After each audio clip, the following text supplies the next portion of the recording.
Hello and welcome to the Women on the Wall radio show. We are excited to have you with us here today at our live studio in Arlington, Texas at the WBTM radio studio. That stands for We Become the Media, because in this day and age, in the day and age of 21st century technology, we do have to become the media to tell the stories of what's actually going on in our local communities. And I want to welcome my co-host down in Austin, Rebecca Forrest, president of Women on the Wall. How are you doing, Rebecca?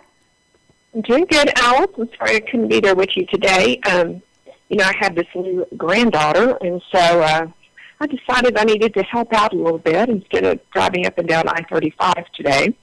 So hopefully I'll be there with you next week, though. That's right. And next week we have got an exciting show already lined out. We will have Bob Hall, who is running for the U.S. Senate.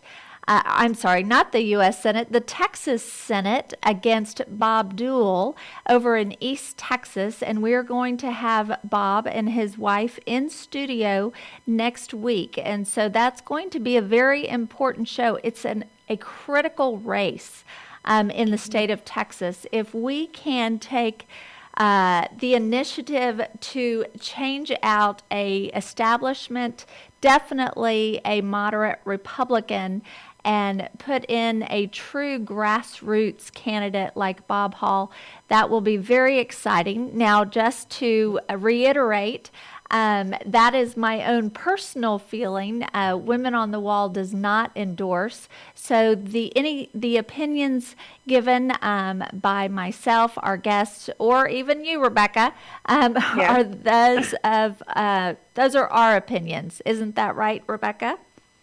Yes, and we have a lot of people that we work with in the Tea Party movement that have been running for office, and we just appreciate their willingness to step up and actually run, because it's a huge chore to do that, and it's hard on families and careers and all of that, but we're just thankful that they are stepping up to do that. So we're excited to have Bob and his wife in.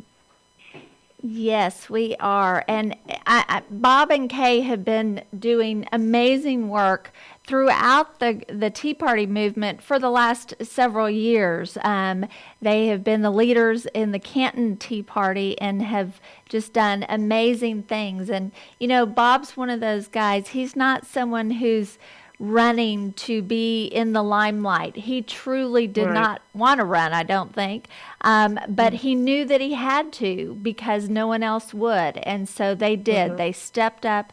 They put their family second and are running this race. So we're so excited to have Bob and his wife Kay here next week in studio. And we do have room for a studio audience. So if you'd like to join us next week and support Bob and Kay, please let me know. You can email me at alice@womenonthewall.org.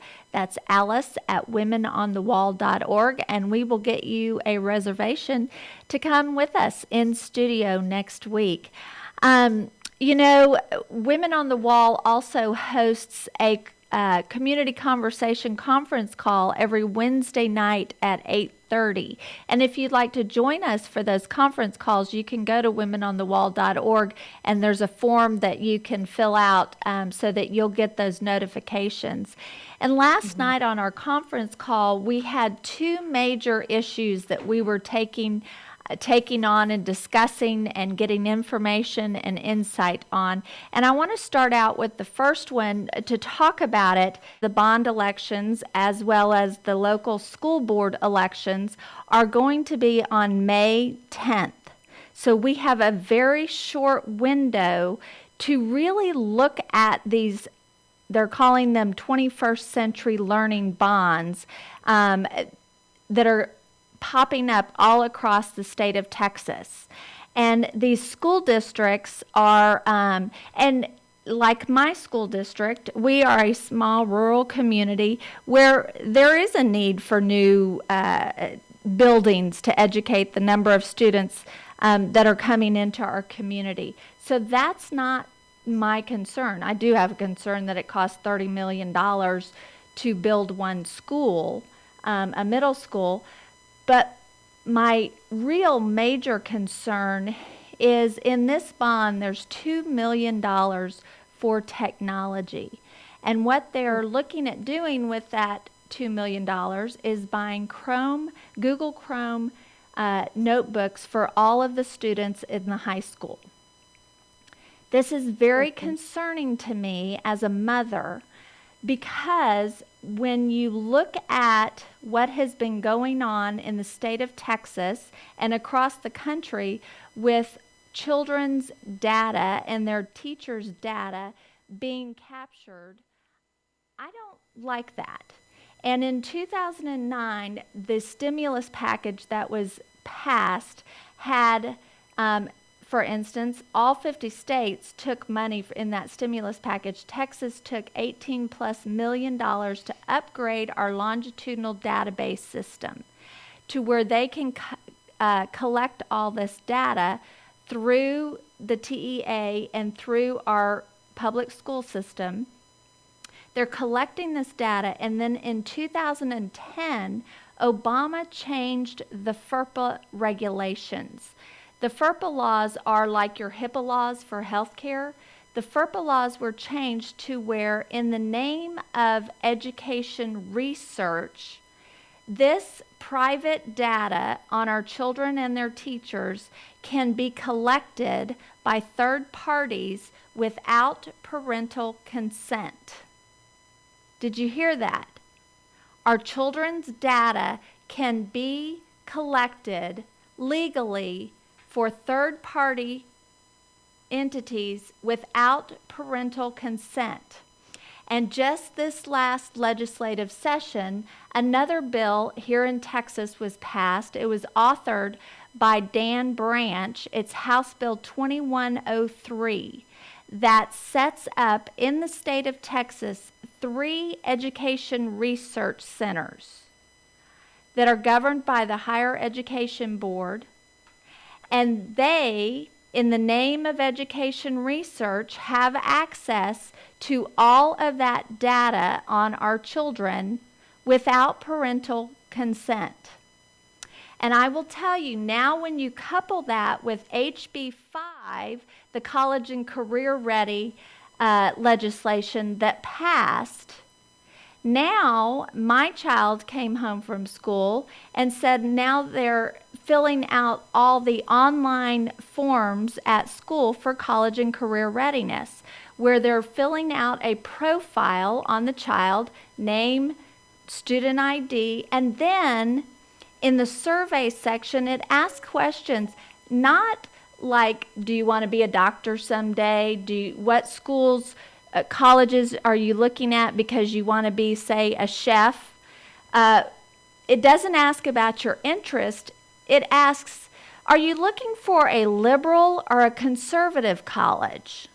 What is your religious affiliation? I'm sorry, I don't agree that my child's information like that, personal information, whether she or our family is liberal or conservative, the school doesn't need to know that.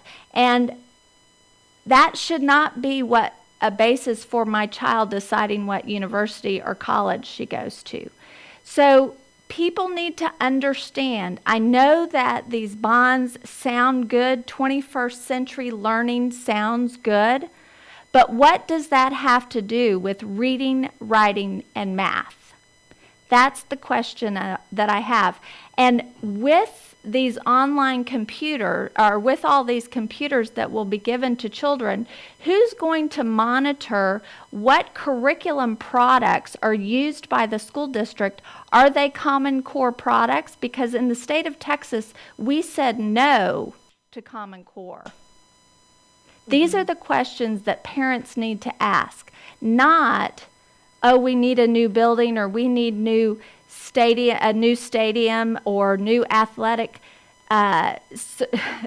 facilities for our children. And I'm the first one to really appreciate high school sports and athletics and dance team and cheer and all those great things. But if we provide all those facilities to our children in high school, but they aren't learning how to read and write and do math because they're getting the Common Core in the classroom, and then we have to pay for remediation in order for them to get into a college and university, something's not quite right. And these are the questions that as a parent I'm asking. And so a lot of these superintendents, principals, administrators, they're going to these conferences hosted by organizations like the Texas Association of TASA, Texas Association of School Administrators, and TASB, the Texas Association of School Board, where they're going to these conferences and they're learning how to pass bonds in their local community. They're learning how to implement 21st century learning. And it's when you go to a conference and you're in that industry and you're one of the experts in that industry, you start really buying into all this. I want to play for you. I went to a conference put on by the Constitutional Coalition Education Policy. Donna Hearn is the founder of this organization. And we heard from people who were warning. We're hearing just the opposite. So I want to share with you some of the concerns from a woman named Beverly Eakman, who spoke at the Education Policy Conference. We're going to listen to a video of her actually doing a show where she's talking about this data collection, how long it's been going on, and the real concerns for our children. So Josh, if we can pull up that. Hello everyone and welcome to The Abundant Life. I'm Johnnette Benkovica. Our guest today maintains that the education establishment is stealing the minds of a generation of children in order to create a wrenching transformation of our society.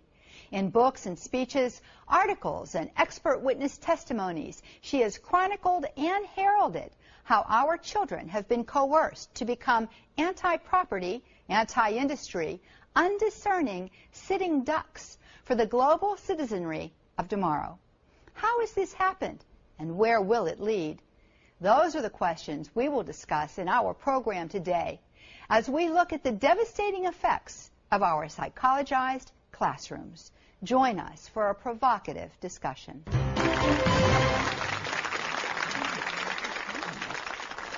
Psychopolitics, psychographics, data mining, psychobehavioral profiling, tracking, monitoring, assessing. While these words sound Orwellian in tone, they actually describe methods being implemented in school classrooms throughout the United States. Methods, says today's guest, that are tools of coercion meant to capture the minds and hearts of our children and grandchildren. A chilling statement, to be sure, but one that is backed up by 3 decades of voluminous research and study. And it is chronicled for you here in this book, written by Beverly Eakman, entitled Walking Targets: How Our Psychologized Classrooms Are Producing a Nation of Sitting Ducks. Let's welcome Beverly Eakman. Beverly, welcome back to The Abundant Life. It's been far too long. Oh, it's great to be here again. Well, thank you so much. I think we were talking before the program began that it was in 1999 that you first joined us on our set here. And then we were talking about this book, and I mean, this is quite a book, called Cloning of the American Mind: Eradicating Morality Through Education. And this book was an international bestseller for you, and one that flew off of our bookshelves at the ministry. And in that, you began to make us aware of the fact that something was happening in our children's classrooms that the majority of parents didn't recognize or know was taking place, but that it was all for a purpose. Now tell us a little bit about what was happening and toward what end.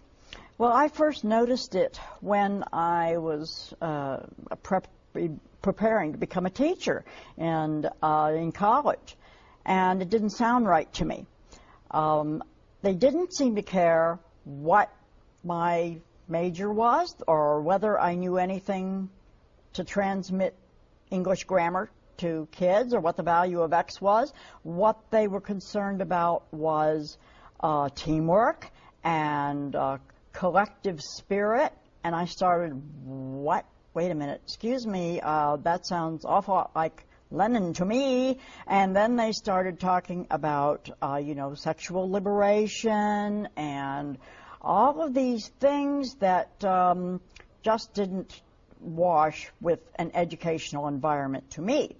And I ended up writing my term paper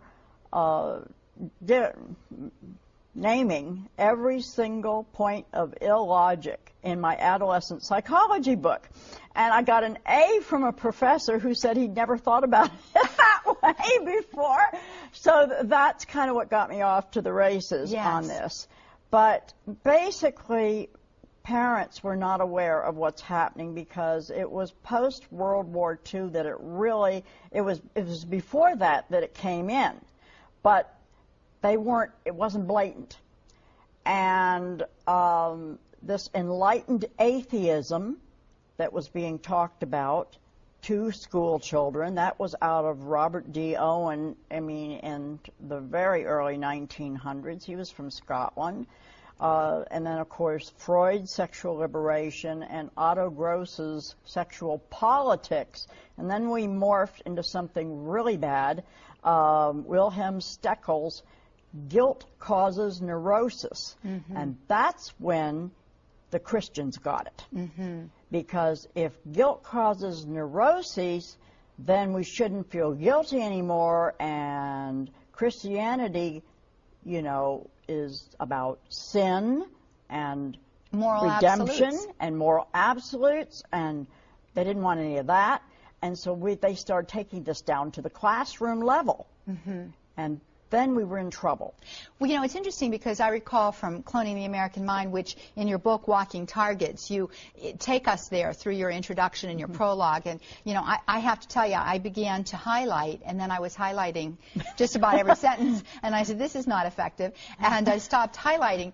But you take us to a point in the state of Pennsylvania, which is near and dear to my heart, being the fact that it's my home state, and I taught school in Pittsburgh, Pennsylvania for a couple of years. That's right, you before did. Moving to Florida. And you talked about a test that parents began to notice that their children were taking that had absolutely nothing to do with studies or with academics or with disciplines. It had everything to do with what was happening in their homes. And this alerted a number of parents that something was very strange. Tell us about that. Well, that was my first book, Educating for the New World Order, and it was based on a parent in Pennsylvania who a bunch of parents actually in Pennsylvania who got wind of this thing. And it wasn't that it had nothing to do with academics. What they did is interspersed opinion-oriented psychological questions that you would find on, say, a personality test or a psychological inventory. And that was what was scary. And it turned out to be about 61% of it. And that's, of course, more than half. So then you start wondering, what's going on here? And then there was another test called TELS, and that, Testing of Essential Literacy Skills.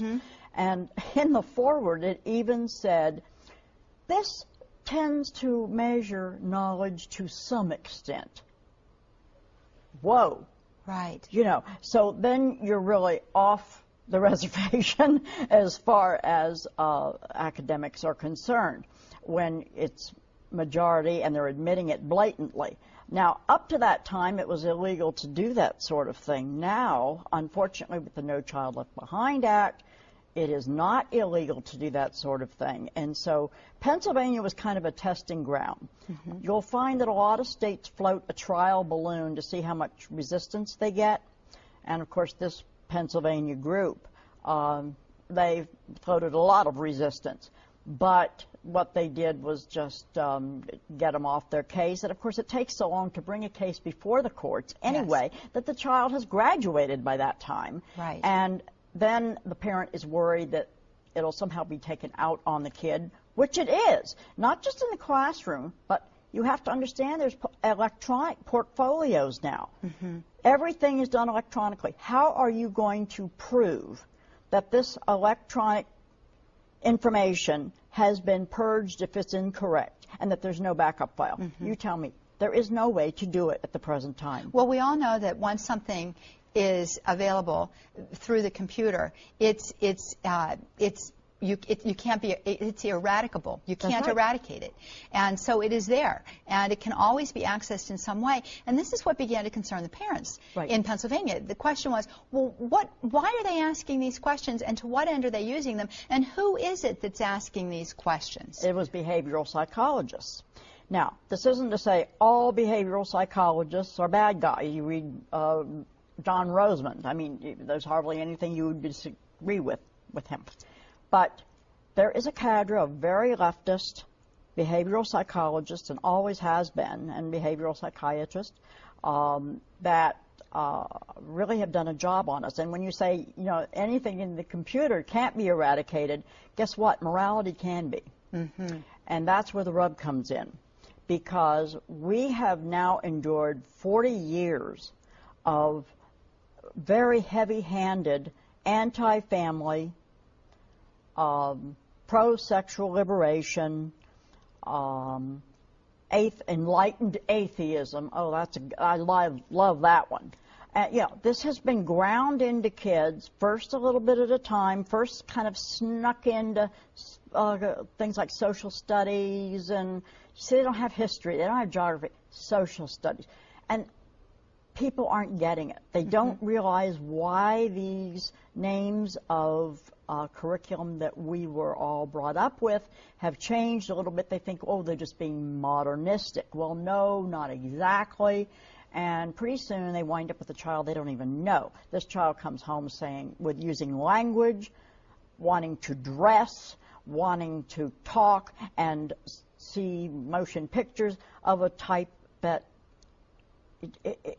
even the baby boomers, they just want to basically throw up. Yes. Well, you know, and as you share with us, I think that many who are watching today can relate to this.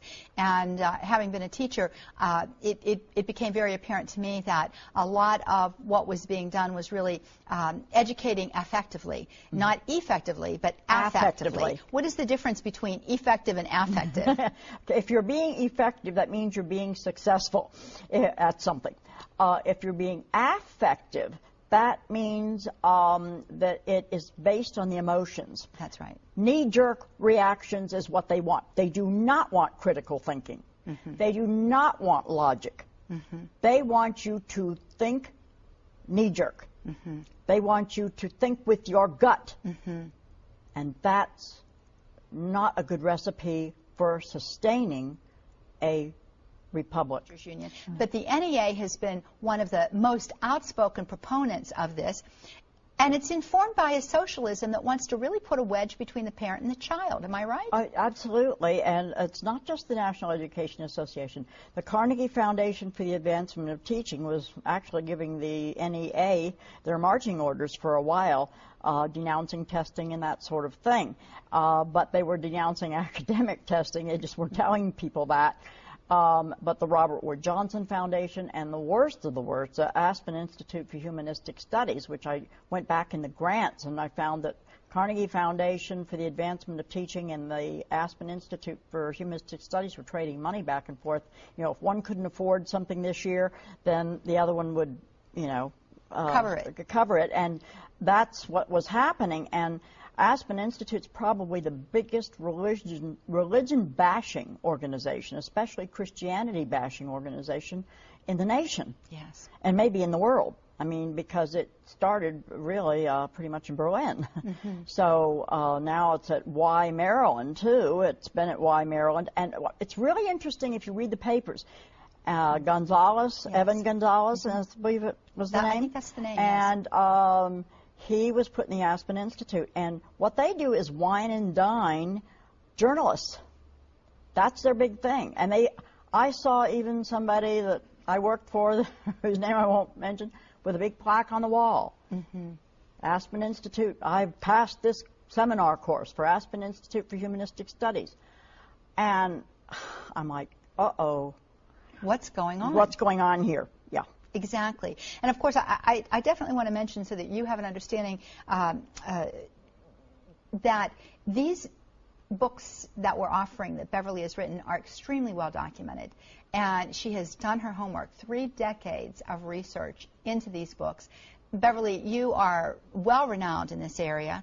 You've done dozens of television interviews, radio interviews.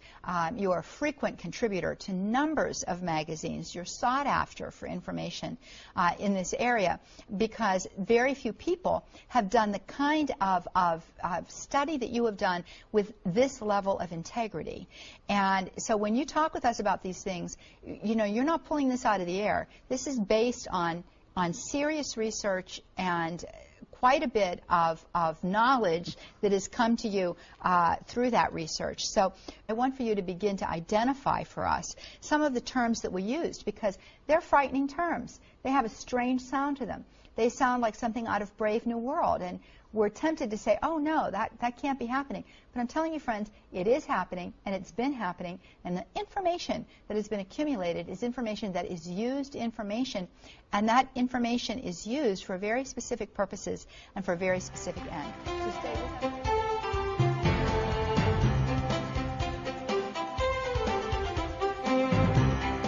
us. As you noticed last night, Bill Whittle said the word test. And that's what most Americans think of when a child goes in to see how he's going to be tested. Yet today, we're not using that word, and the professionals don't use that word. It's called assessment, and there is a difference. And I think you'll hear a little bit about that. A test is essentially what do you know. An assessment is how far along on a line have you come. And there's a big difference, and you're going to hear some of that today. Would you join me in welcoming Bev Eakman? Welcome to St. Louis, Bev. Good morning. Can everybody hear me? Yes. Okay. It's an honor to be back at the Constitutional Coalition. I'll be giving you a crash course this morning on the invasion of privacy for political purposes. There's been a lot of press about compromised personal data, but not in the context of testing.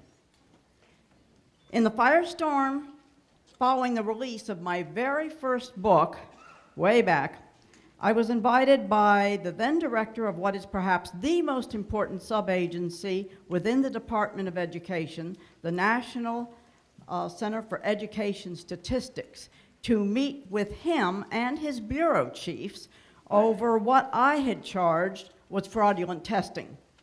In the course of debate, he plopped down a shrink-wrapped package of new tests, asked me to break the seal, and challenged me to find anything wrong with them.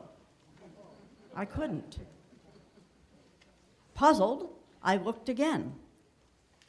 The cover said, Form N. I looked at the assembled group, rolled my eyes, and said, how stupid do you think I am? Where's Form A, B, C, D? They all looked away or at the floor. So I said, this is the public relations or press copy, isn't it? The one you'll hand over if you're confronted by an attorney or the media. Dead silence. Gotcha. Such sleights of hand used by education decision makers to fool the public became increasingly aggressive since the 50s, especially after the old Office of Education under Health, Education, and Welfare became the cabinet-level agency we know and love as the U.S. Department of Education, as per Exhibit A. You'll see the Effective Schools Movement, Mastery Learning, America 2000, Goals 2000, No Child Left Behind. Understand, none of these programs expired. Instead, they got reorganized to satisfy disingenuous calls for reform under presidents who sometimes discerned the ulterior motives for government snooping or data mining, and sometimes did not. It's the bureaucrats who stay on under renamed offices and bureaus, one administration after another, who know what's going on. Those remaining today view the U.S. Constitution as, quote, a la Barack Obama, a chart of negative liberties that sets out what the states cannot do to you, but fails to say what the federal government must do on your behalf. Things like assuring redistribution of wealth and social justice. And this comes from Barack Obama in one of his interviews in 2001, no less, before he was even elected. These bureaucrats are the guys who penned the legislation that would turn academic tests into quasi-political attitudinal assessments. The Common Core of Standards, CCS for short, capitalizes on a 35-year-long morphing technology that takes government prying to a whole new level. The term standards, as always, is a misnomer. CCS could just as well have been called the Common Core of Political Attitudes, a path we've been pursuing since 1974, when an entity called the Council of Chief State School Officers was just a partially funded adjunct of the federal government tasked with aligning state and federal computer systems as an Exhibit A1. Exhibit A1 is the cover to one of their documents from the Education Information Management Assessment Consortium. You know, there's 1 million offices and bureaus in every one of these sub-agencies and departments. A2 is a page from that document showing how they launched a process for interactive computerized testing and content. See where I've underlined or highlighted, haven't underlined, that interactive.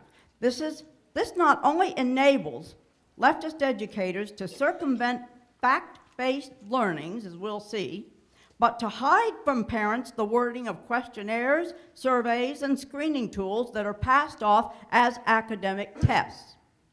The key here is a surreptitious effort to compare parental viewpoints with those of their kids, their words, not mine. You see, in order to determine exactly which aspects of a curriculum need revamping, they first have to learn what attitudes and subconscious beliefs students have absorbed from their parents and local institutions. Curriculum is reconfigured based on responses to these pseudo-tests. You need to understand how the system works. What Americans now call data mining emerged almost simultaneously with a computerized means to cross-match dissimilar bits of information, a la Exhibit B. And you see the title from an article I found in a professional journal aimed at educators. So this has been going on a long time. Today's massive invasion of individual privacy began not under Section 702 of the Foreign Intelligence Surveillance Act, or FISA, or under Section 215 of the Patriot Act. It got its foot in the door in the last place anybody would look for it, in the nation's schools. It originated as psychographics, morphed into educational assessment, thus avoiding the legal ramifications associated with the word test, which is the proctoring and scoring of which was outsourced to friendly allies. As you see in exhibits B1 through B4, and I'll have him go through those slowly, educrats are well aware that assessments are not tests. This is from their own documents, National Center for Education Statistics. The assessments are awash in opinion and lifestyle data, whereas academic tests once covered only the ability to reason and a universal base of concrete facts. I culled the proof from the U.S. Department of Education's own labs and centers and NCES. I'll let you just look at those for a second. So they knew what they were doing. Note Exhibit B4. in particular. Information is collected from tests and other sources. Remember those other sources as we move along. So government has long been skirting the legal minefields by recasting tests in terms of social development. Whenever you hear the word assessment, you should translate it mentally as attitudinal screening. Attitudinal screening is based on a rationale first articulated in a little-known field called evolutionary psychology.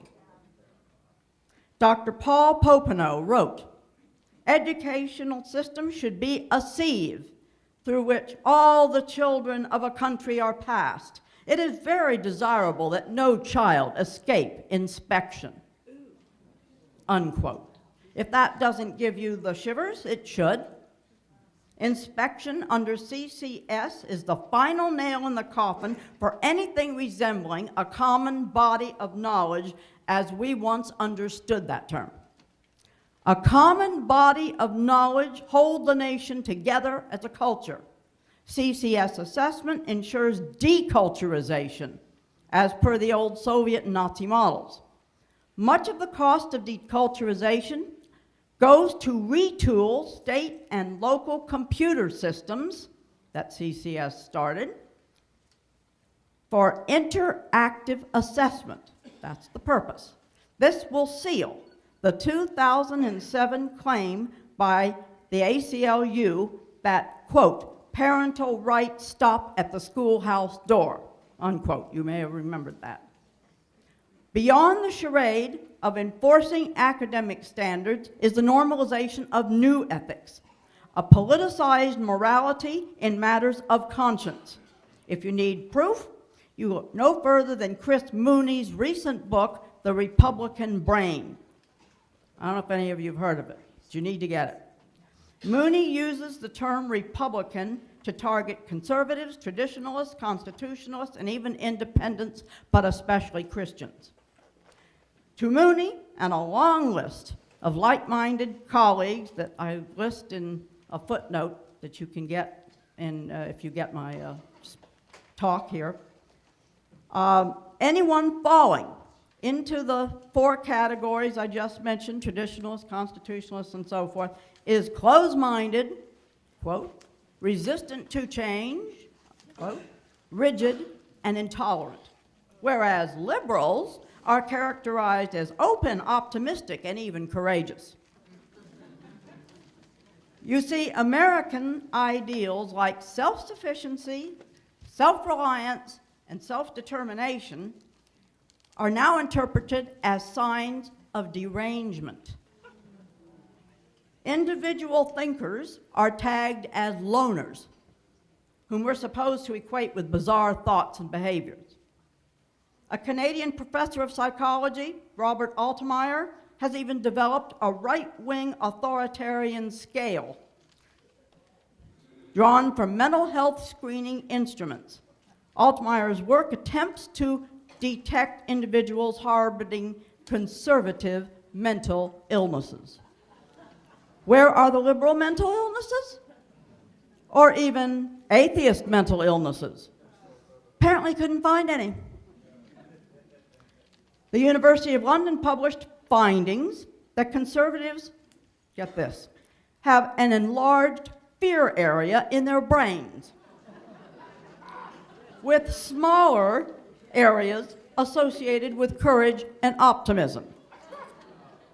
Now, speech and memory centers in a brain scan?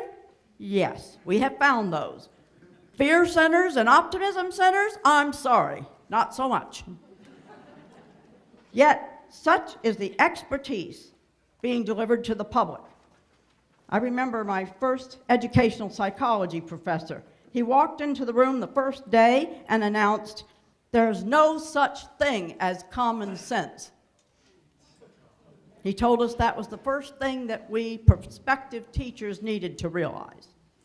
Too many otherwise good conservative leaders simply do not comprehend the strength of the education factor. They think one too many scandals will produce a magical turnaround, ignoring half a century of indoctrination. and groupthink. So what exactly is being collected on your kids? What makes interactive testing even worse? Remember those first slides under the Council of Chief State School Officers that I showed you? Interactive in this context means closed loop.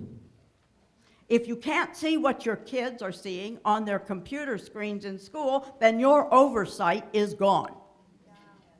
Being immature, children's perceptions are rife with misjudgments. Leftist educators are busy incorporating a dizzying array of cross-matchable identification codes so that misperceptions take on a life of their own. Let's look at B5, clustering. Behavioral psychologists use clustering as one means of assessing. This comes out of the professional literature they give and pass around to each other. An explanation of clustering is shown here in the zoom out, along with the actual use of it in Exhibit B6. Look at that caption.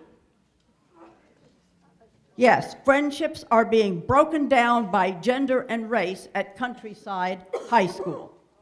Let's hit that one more time and that caption will zoom out. There you go. Now remember how we noted this information was being acquired by other sources? Well, take a hard look at the next two exhibits. Now this is a little difficult. I had to split the chart to make B7 and 8 visible to everyone back there. And I had to cut it in half. So the second slide that you will see after the zoom outs is actually the bottom half of the first. You're looking at a conservative versus liberal list of purchases from Amazon online bookstore. We'll toggle between the left side, liberal books, appropriately, and the right side, conservative titles. The ones in the middle straddle both, and I didn't zoom that out. The caption indicates a third-party source, Krebs. Do you see that on the bottom line, Krebs? 2004, that's how they got this stuff. That's the deal that was cut between the education department so they could acquire it. Let's toggle to the bottom half of this thing on B8. And you see again, conservative books, liberal books. Okay, who's buying these books, guys? Your kids? No, you are. A parent purchases books like these. This means your private purchases have been tracked for years. In fact, a segment on PBS's Nightly Business Report featured the tracking of purchases and selling of data to various entities, from Amazon, among others. With today's technology, there's no problem linking your child's school assessments with information like this for political purposes. Hold that thought while you ponder the next two exhibits on longitudinal studies in Exhibit C1 from the National Center for Education Statistics again. I start with the publication's cover to prove that it does, in fact, originate where I say it does. Longitudinal studies cover many years. In 2010, Justin Moyer, a Washington Post staff writer, wrote an article describing his angst over nonstop follow-up surveys he was getting based on the questionnaire he filled out in high school. Apparently, he didn't realize that what he was getting was a longitudinal study. In his article, Moyer described how he hadn't thought much about it at the time. He'd been told the usual stuff about the whole thing being voluntary and his answers confidential. Then there were questions about drugs. Had he used tobacco, alcohol, marijuana, heroin, so on? How often? Sex, what kind, again, how often? And driving habits, from where, to where, and how often? At 16, he said there wasn't much to hide. Then that all-important but, in hindsight. But there was no taking it back, Moyer wrote. No matter where I went or what I did, follow-up surveys dogged me. I moved to Connecticut, up to Cape Cod, to Washington, all around Washington, D.C. But about once a year, I'd open the mail and see another survey embossed with the logo, Monitoring the Future, a continued study of American youth. Return address, University of Michigan. Long time from high school, right? So that means they were passing it along to the college. Today, long-term tracking and monitoring begins at birth, Exhibit C2. Look at this, pre-kindergarten and birth. Think about the ramifications. You already saw the list of liberal versus conservative books from Amazon. Now let's move on to C3 and hold that. This is from the glossary of the longitudinal study cohort, the document you just saw. You see how the system is set up to monitor personal information over time. That's why former students like Justin Moyer, the Washington Post staff writer, kept getting surveys. Today, kids are surveyed from age 8 or even younger to see how many are swallowing the propaganda and who's either waffling or not buying. Surveys, assessments, and questionnaires comprise a powerful determinant of future political behavior. If too many kids don't buy in, then curriculum is altered using a more heavy-handed approach. The logic is that we are emotional, impulsive creatures and that the rational mind can be overridden. The rational mind can be overridden. A ruse called compelling state interest is what allows curricula to be shifted. Once school surveys are interactive, you will have no way to gauge curriculum rewrites. Having in place a means of monitoring thoughts from school age on into the workplace is total control. Who would have imagined that the data collection scandals of the IRS and NSA would have origins in the 1970s, when a team of Utah's World Institute in Computer-Assisted Technology figured out how to link and cross-match data between educational institutions and government.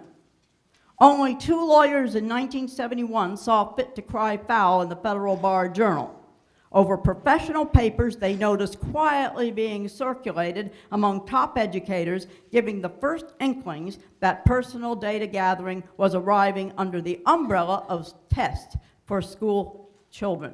And I named that source in the Federal Bar Journal in a footnote.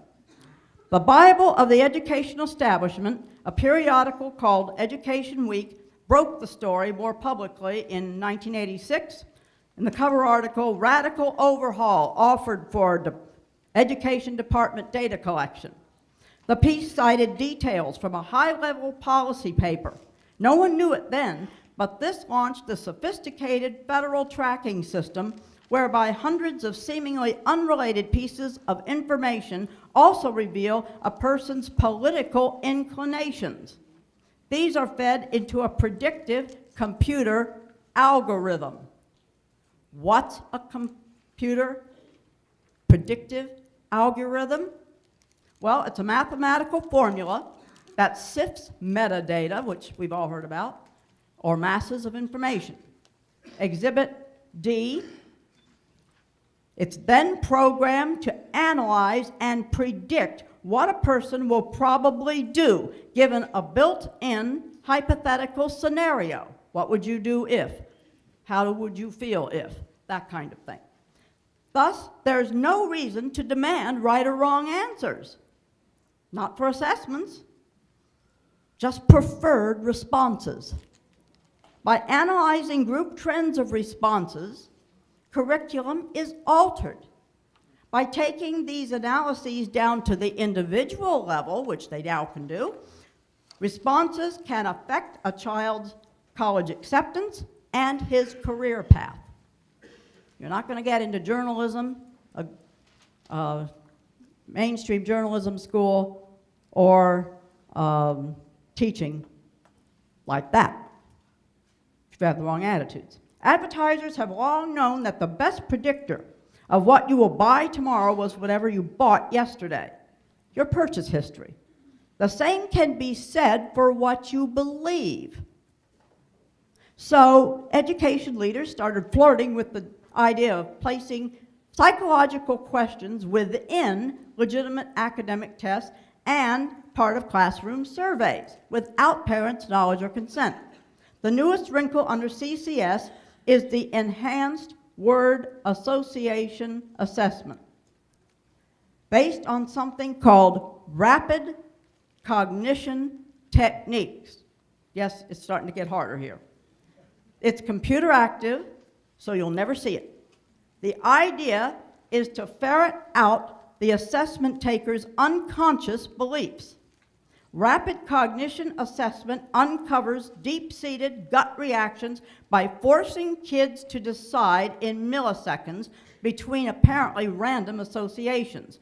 A split second too long or too short can make your child be categorized as, say, moderately biased toward a certain viewpoint. And there's so many of them coming at him, he won't remember enough when he gets home to tell you about which ones. The topic can be race, religion, sex, and climate change, wealth redistribution. The rationale is to trigger predispositions in the blink of an eye. And I give you a citation in a footnote again of where you can find actual ones of this. So, interactive assessment will give behavioral analysts unprecedented control over who is labeled a loner, who might be a political liability, and who gets tagged with a mental disorder. The more kids they can channel into the psychiatrist's office, the more privacy loopholes the government can exploit, such as confiscating weapons or anything perceived as a weapon.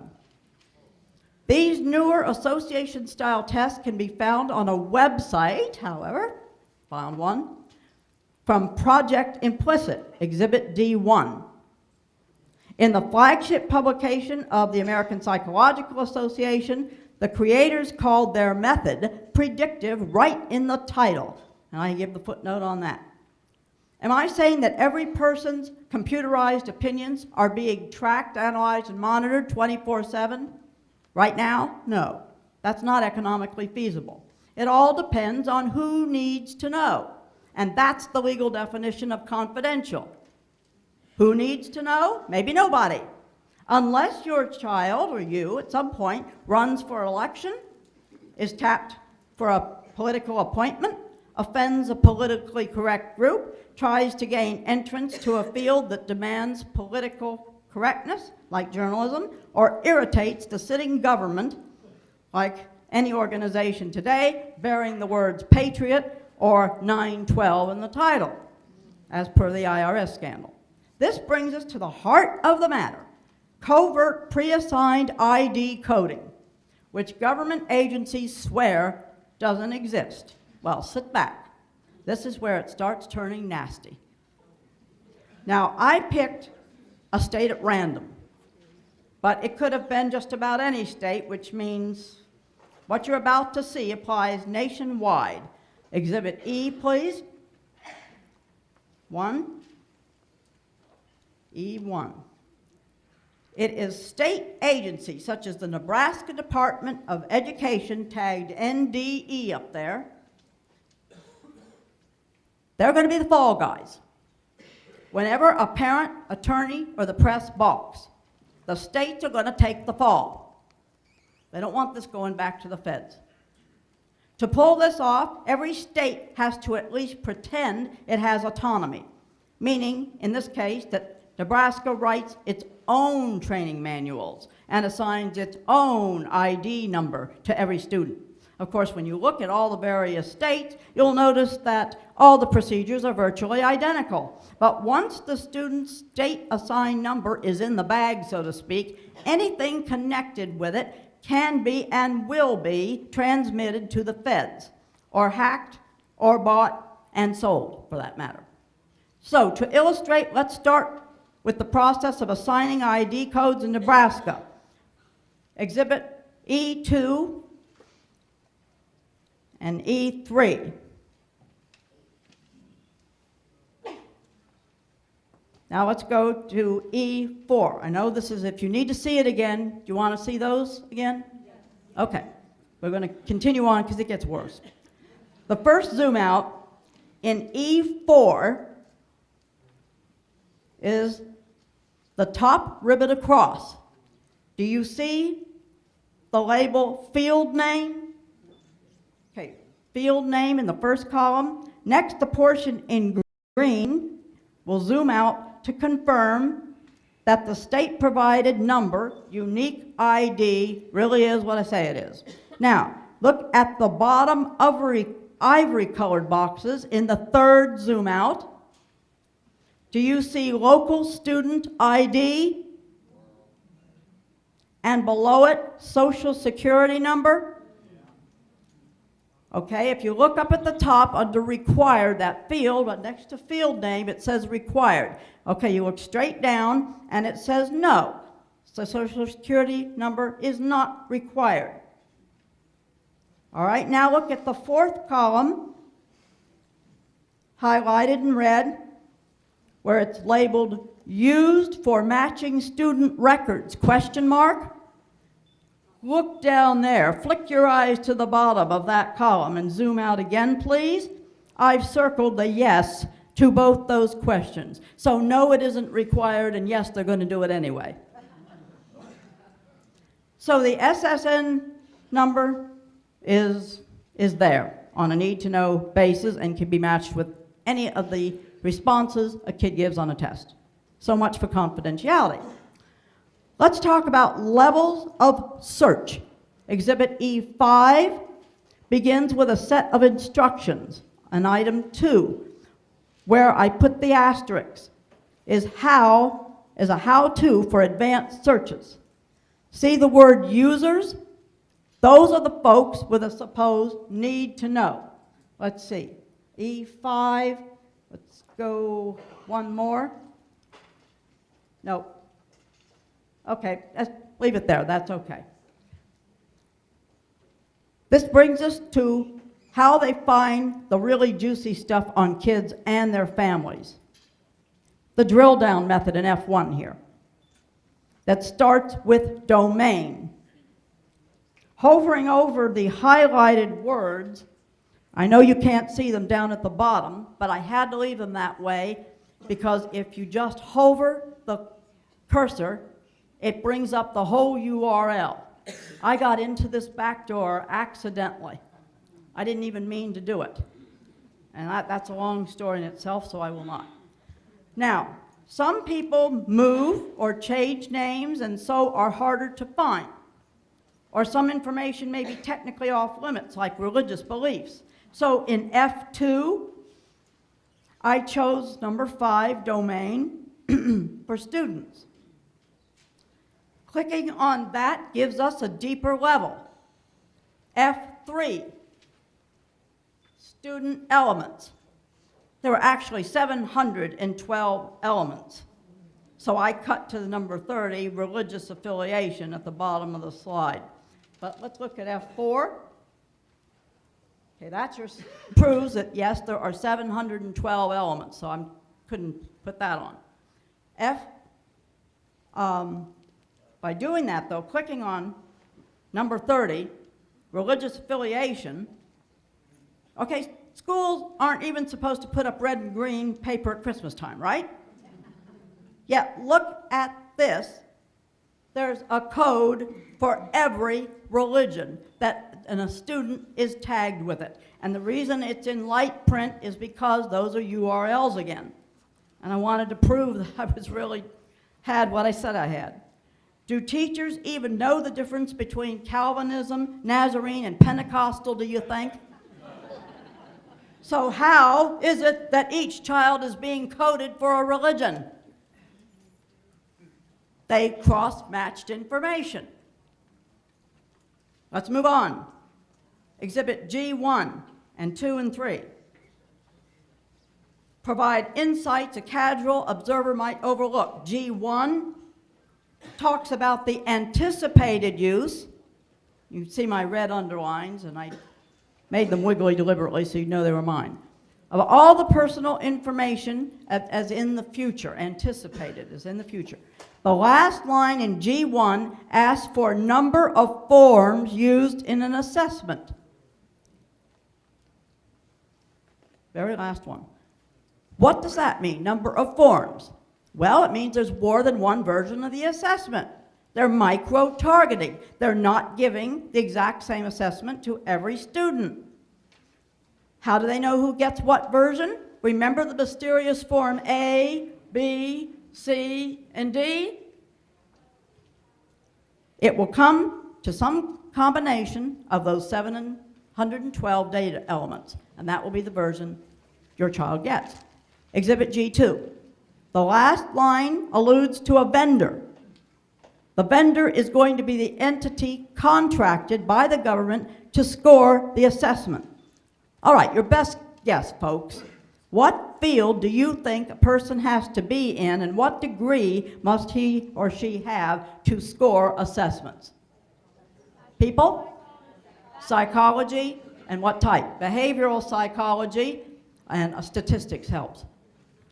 Okay. Only people who earn doctorates in psychology may score or analyze assessments. That's a quote from the Michigan Code, Education Code. So there you have it.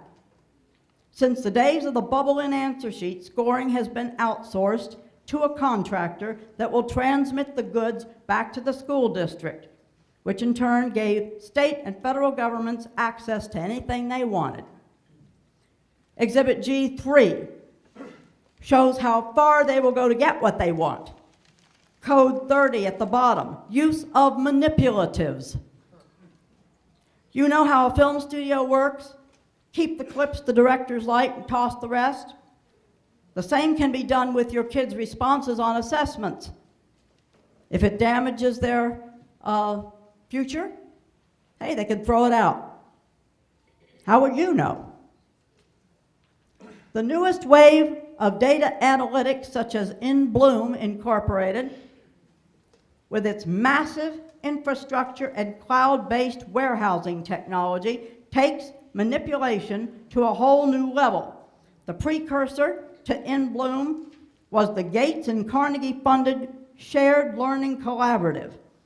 Gates worked in association with Wireless Generation, a subsidiary of Rupert Murdoch's News Corp, which already had been charged in phone hacking, computer hacking, and bribing of public officials in the UK. Soon as that Shared Collaborative Learning, SLC, got a black eye, they renamed it In Bloom. That's typical. As soon as anything gets a black eye, they rename it. It gets worse. The next slides, H1 through H9, we're going to go through them very quickly, are from the Data Gathering Bible, Handbook of the National Center for Education Statistics, indicating what is done with the information. H2 reveals that the information may trigger support services. The term eligible puts a positive spin on it. H3 suggests the nature of those services, more evaluation, screening, and interviews. If other sources locate anything that can be interpreted as emotional disturbance or depression, then mental health counseling will likely ensue along with psychiatric drugs. Look up top of Exhibit H4. Religious upbringing may constitute grounds for emotional disturbance. Yeah, now it's going to start getting really nasty. So, hold on. It doesn't stop. H5 through 9 reveal an incredibly detailed level of invasiveness. Remember, I got this purely by accident. Every aspect of a child's teeth and dental work, prenatal observations of mom, such as weight gain during pregnancy, gestational age of the child at birth, birth weight, and more. See it again in tabular form on H7 and H8. That's the form the feds use. In other words, ladies, while you were in the hospital giving birth and in labor, the state was laboring to circumvent your privacy. H6 makes it clear that government is eager to get your child into a government-approved child care program, not a home or neighborhood version. Exhibit I tells you there is even surreptitious data gathering during a 9-month preschool, approved preschool, period, via an electronic code book. The red lettering is theirs, not mine. See the social rating scales I highlighted. Notice the last sentence. The individual items are not available for review. That means not available for your review. Now the final atrocity. What you're about to see is a parent questionnaire. I am showing just the father's version. Exhibit J1 through J6, and we're going to go slowly. You may have to move up to see it well, but I tried to keep it intact and had a professional shoot this down. I did not want to mess with it. Okay, guys, look at the OMB number on the top. Let's go to that one click. An OMB number has to be assigned on every government document. I did it myself when I was working for the Justice Department. Every document we put out, it has to have an OMB number. Okay. It's a federal code. Now notice the barcode in the bottom right. Zoom in that. Next zoom. There we go. Yeah, right there. See the barcode on the right? Okay. Now then there's that blank box up at the top, which asks for another barcode. Why 2 barcodes? All right, come on, guess. What's the one at the top 4, do you think?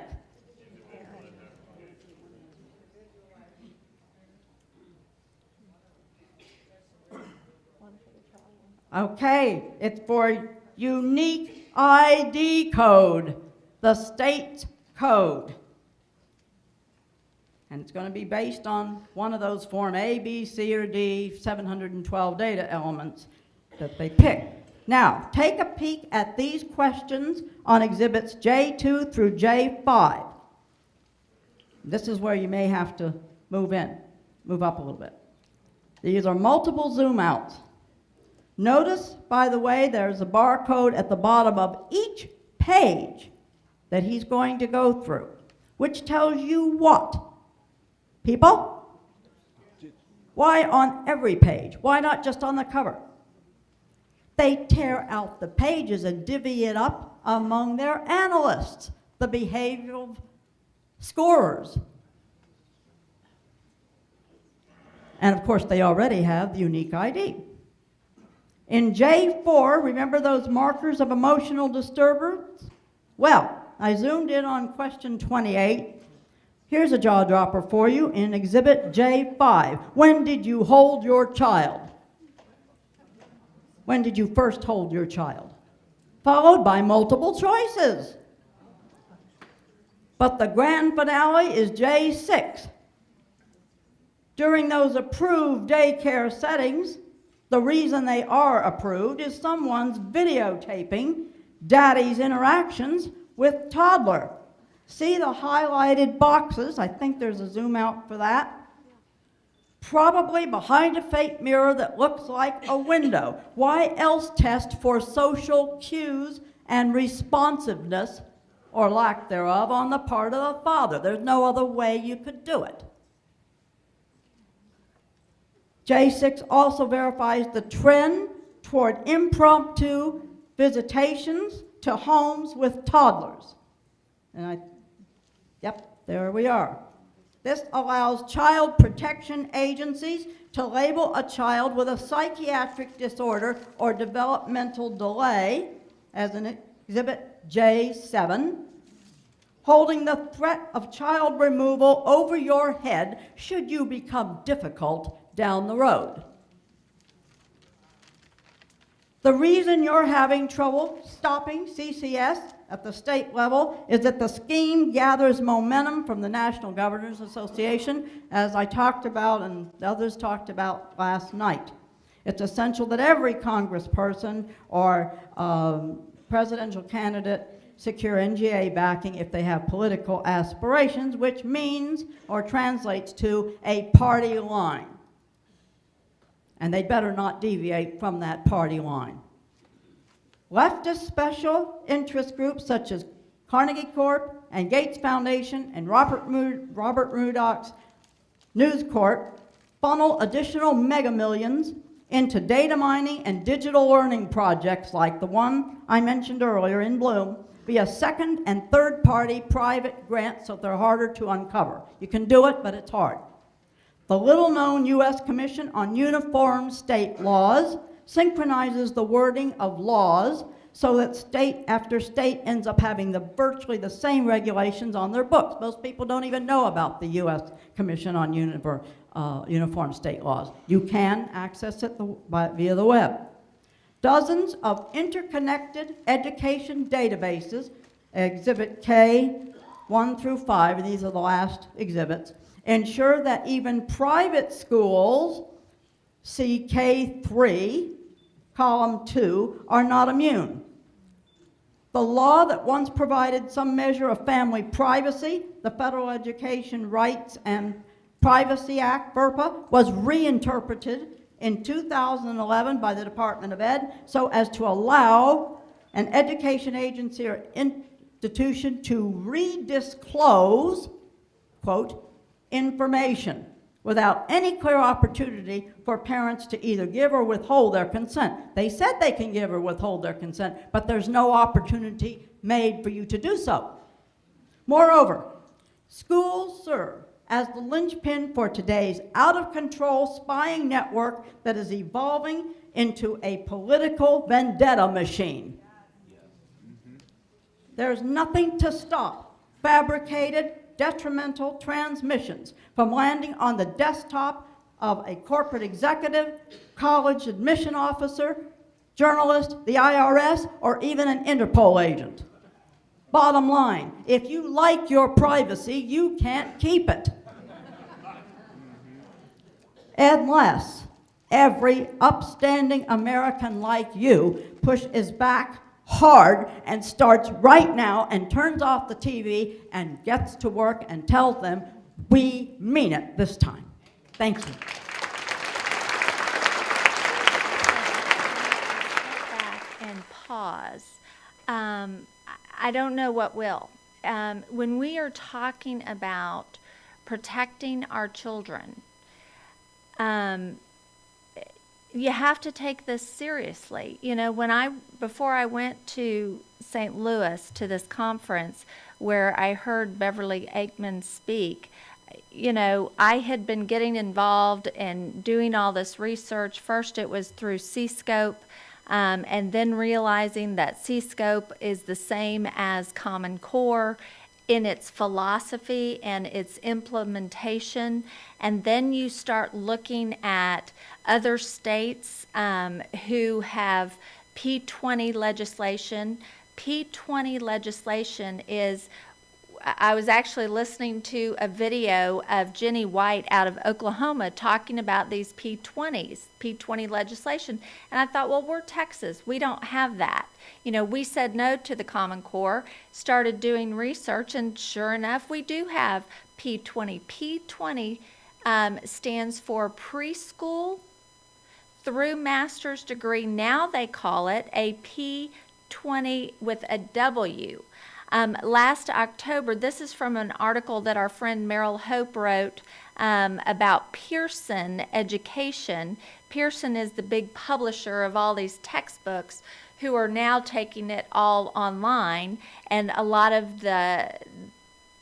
Pearson is one of these third-party data that has access to this data.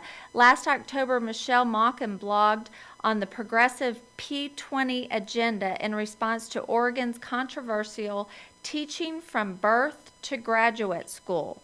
This is all about the collection of student data through the state longitudinal database system. This system is set up in every state through the Department of Education. And what we had happen is now the HB 2103, that P20 legislation has passed. It was authored by Dan Branch, who's, by the way, running for Attorney General. If that doesn't cause you to step back and say, maybe I don't want him as Attorney General, if he authored authored this kind of legislation that allows this private information of our children to be taken without parental consent, I don't know that he would be one to defend Texas children in the classroom from the Obama administration. That gives me great pause. And then to see bonds being pushed in district after district after district, and it's billed as 21st century learning. They want millions and millions of dollars for new buildings and to upgrade buildings into 21st century learning centers. What does that mean? It's really scary when you look at the illusions that have been created in the state of Texas to say we don't have Common Core. We pass laws that say no to Common Core. Woohoo, we're great, we're conservative, we're a red state. Well, those laws mean nothing. HB 462 means nothing if it says no to the Common Core national standards, but then our legislators author and sponsor legislation like HB 5 that takes us down to the Common Core standards.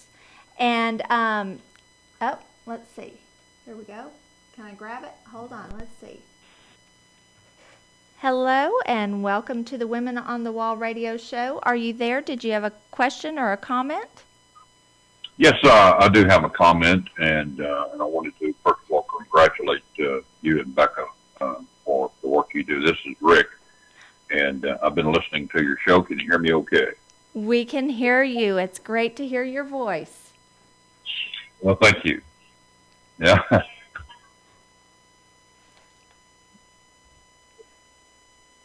Oh, are you still there, Rick? Yeah. Okay.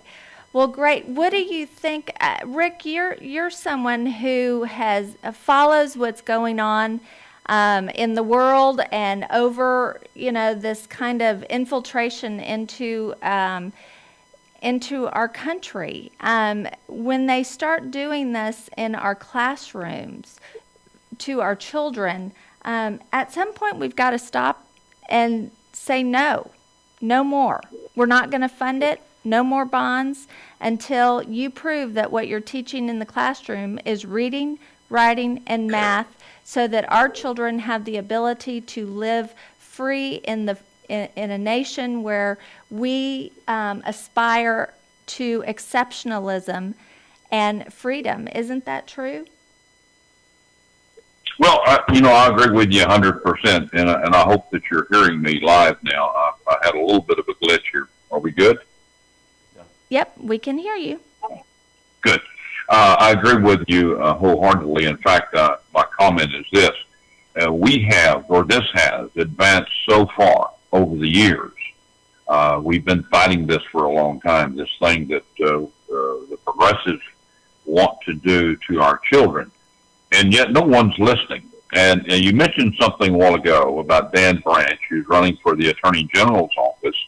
And I thought to myself when you said that, here lies one of the biggest problems that we ever face every time we have an election cycle, that someone is running who claims one thing to be one thing, and yet we know by virtue of their actions that there's something totally different. And Dan is one of those guys. He's a liberal. Right. And he has no problem. He has no problem in helping push this agenda on our children and our parents. Enough is enough. Who do we have that is really listening? It's scary because when I look at these bonds being passed and I look at the illusion that people are under, and they just don't know. people don't know because the mainstream media is not going to cover it. And so it takes outlets like WBTM radio, it takes us doing everything that we can to build a network to educate people, to know the truth. And, you know, we got such a hard time in this primary because we were not falling in line behind the conservatives. But one of the reasons why we were doing that is to make these issues in the forefront so people understand.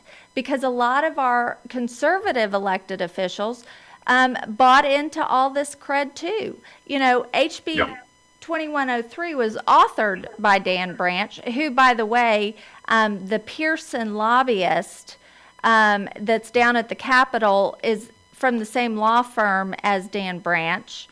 That's interesting. But all of these elected officials, 2103 passed overwhelmingly. The only one who didn't vote for it, surprise, surprise, was David Simpson, because he actually reads the bills and knows what the unintended consequences are.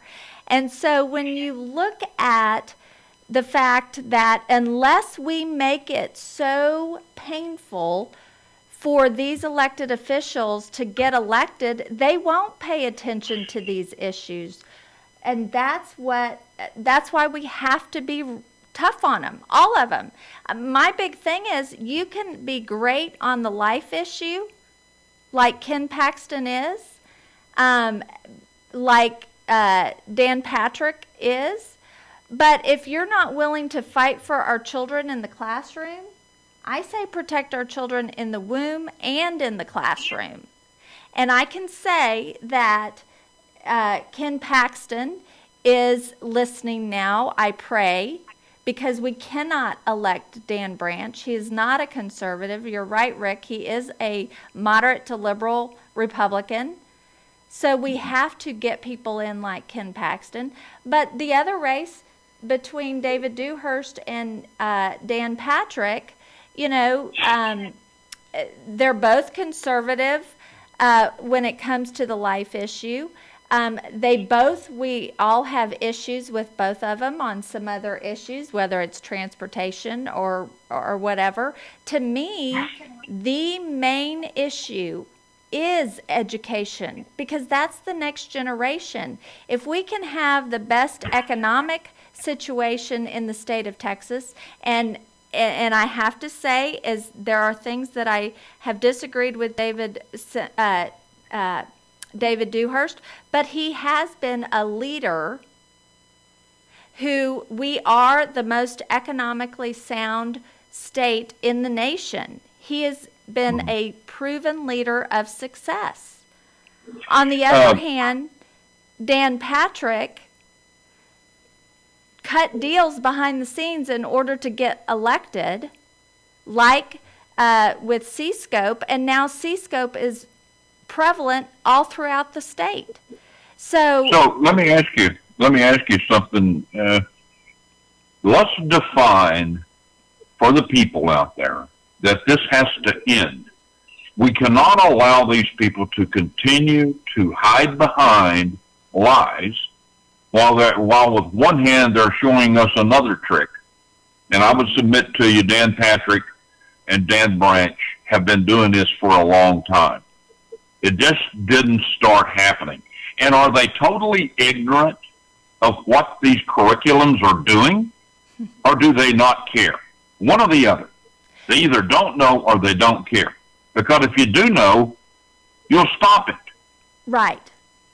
And that's one of the things, Emmett McGroarty with the American Principles Project, I keep harping on this, but he made such an important point that Republicans have been negligent on the issue of education, because all they talk about is school choice, school choice, school choice, without talking about what's actually being taught in the classroom.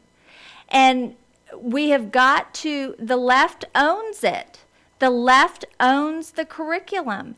And so we have got to stop it. We've got to make sure that it's painful for these guys to get elected or reelected so that they will look at these issues. If they don't know, they know now. I can guarantee you that. They know now because after our conference call last week, Dan Patrick put out a press release talking about trying to clarify or justify HB 462. So they're listening. He's having to come up with talking points. So they're having to fight for this. So they can't come back now and say they don't know. They know. And so once we get after this runoff election, then it is our opportunity to hold all of their feet to the fire. I can tell you in conversations that I have had and in questioning David Dewhurst, he understands this issue. I don't think that he understood it fully before. Well, he told me he didn't. He said, what you guys have brought forth has been very enlightening. And so he's listening versus Dan Patrick, who's trying to justify himself and getting himself more and more in trouble, in my estimation.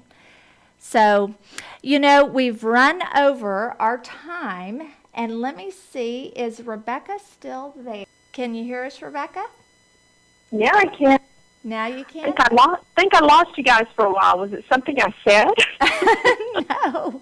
We had Rick on the line, Rick Rose, and he was wonderful and talking about how we have to say no. We've got to step up and be active and say no and hold these elected officials accountable, specifically Dan Branch and Dan Patrick.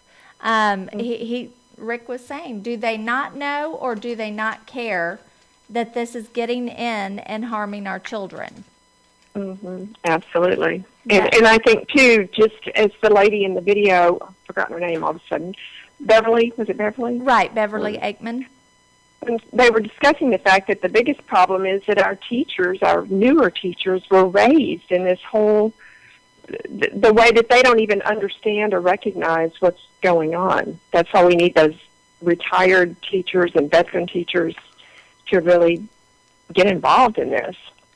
You're exactly right, because a lot of those veteran teachers know, just like Dr. Stan Hartzler, he quit teaching because he couldn't, with good conscience, teach using C-scope and give these kids the illusion that they were learning when he, in fact, knew that they weren't learning. And so we've got to grasp onto these veteran teachers, give them voice, because they know. And that's what this whole 21st century learning schools and the whole push, if you are a teacher and you're not willing to use these 21st century learning curriculums and you're wanting to teach using Saxon math, you're gone. And that's very scary because Saxon math is a piloted and proven successful curriculum, a way to teach math. All of this other stuff that we're paying millions and millions of dollars for has not been piloted and proven successful. Our kids are the guinea pigs. Yes, absolutely. That's crazy. And we're paying for it. Our tax dollars are paying for it. Give me a program in a school that's been piloted and proven successful. And then I don't mind spending our tax dollars to do it or to upgrade and it's not to say that all computer programs are bad and all 21st century learning is bad. But what we do know is the left owns it all right now. And if we don't stop it and say no, show us the proof where this is successful, and then we'll pay for it. What we're doing is we're setting up our children for failure. That's absolutely correct. And in the next generation. And so there needs to be a coalition built, and we'll close with this. Our big call to action is for parents to go into the schools and say 3 things. or ask 3 questions. Can I see what you're teaching my child? Can I see how you're teaching my child? I want to see the curriculum products. Are you using Saxon Math, a proven and piloted program that's proven successful? Are you teaching this fuzzy math that has actually proven unsuccessful? And number 3, can I see who's financially benefiting from the curriculum products that my child's teacher is being evaluated on?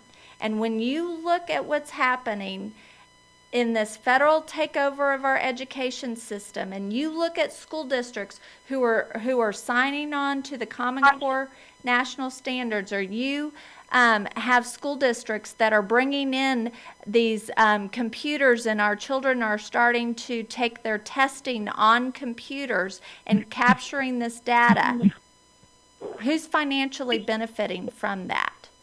These are the questions that we need to ask, and these are the things that as parents, as grandparents, as taxpayers, as people who are fighting for the next generation, for our nation to continue on and be exceptional and free, it's our turn to stand up and say no. And with that, Rebecca, do you have any closing thoughts? No, Allison, just, I'm so thankful that you have been so forward-leaning in all of this and really helped to sound the alarm and to keep on top of it, even though I know sometimes, we get criticized and people, try to act as if a lot of us have lost our minds. We just have to keep on speaking the truth, and hopefully everybody will finally get on board and, help in the battle, and we'll get it done. That's right. That's right. We'll keep pushing forward every day. And with that, we're going to close out the show. Thank you, Rebecca. Thank you, Josh. Mm-hmm. Thank you, Josh. WBTM. Hi. Yeah. And y'all have a great week. Bye-bye.